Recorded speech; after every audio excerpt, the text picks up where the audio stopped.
වාසනාවන්ත සුබ දවසක් වේවා ඔබ සියලු දෙනාටම.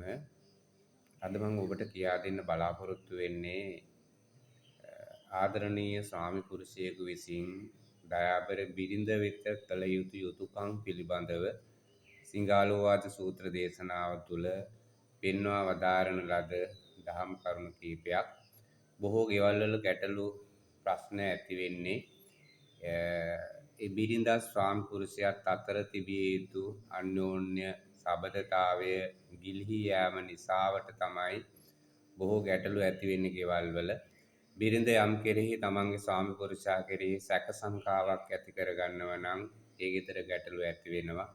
ඒ වගේම ස්වාමි පුරුෂයා යම් තමන්ගේ බිරිඳ කෙරෙහි යම් ගැටලුවක් විචිකිච්ඡාවක් සැකයක් ඇති කරගන්නවා නම් ඒ ගෙදර ගැටලු ඇති වෙන එක ස්වභාවිකයි.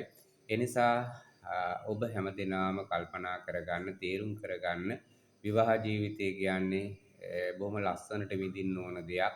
සතුටින් ඉන්න ඕන තැනක්, ලස්සන ජීවිතයක්, යුග ජීවිතය කියලා කියන්නේ. යුග ජීවිතය සාර්ථකමත් කරගන්නට බුදුරජාණන් වහන්සේ පෙන්නනවා සිංහාලෝවාද සූත්‍ර දේශනාව තුළදී.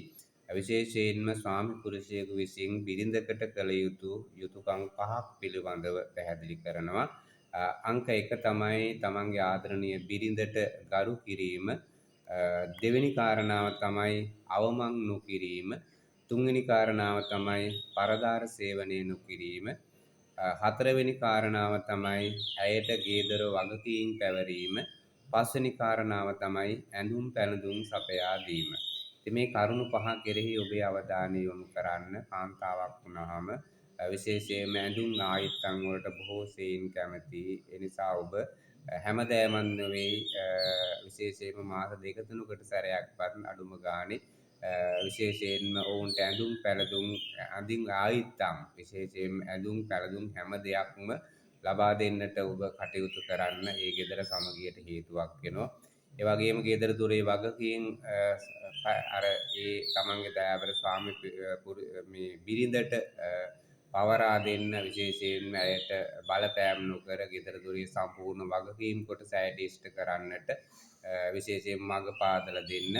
ඒ වගේම ඔබ කිසිම වෙලාවක විශේෂයෙන්ම පරදාර සේවනයේ දෙන්න යන්න එපා. මොකද එතන ගැටලු ගොඩක් ඇති වෙන නිර්මාණය වෙන තැනක්. ඒ නිසා ඔබ පරදාර සේවනයේ නිරතර වීම විශේෂයෙන්ම වෙන්නේ නම් ඔබ එහි නියැලෙන්නේ නම් ඔබ එයින් මිදෙන්න උත්සාහ කරන්න.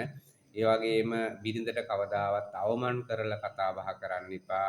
නිගරුවන විදියට කතා බහ කරන්න එපා. බොහොම ආදරයෙන් කතා බහ කරන්න පුරුදු වෙන්න. ඒ වගේම බිරිඳට ගරු කරන්නත් ඔබ පුරුදු වෙන්න. මේ කරුණු 5 નિરાයාසයෙන්ම හිතේ තියාගෙන ලස්සන ජීවිතයක්, ලස්සන යුග ජීවිතයක් ගත කරන්නට හැමදෙනාම අදිෂ්ඨාන කරගන්න. තෙරුවන් සරණයි හැමදෙනාටම.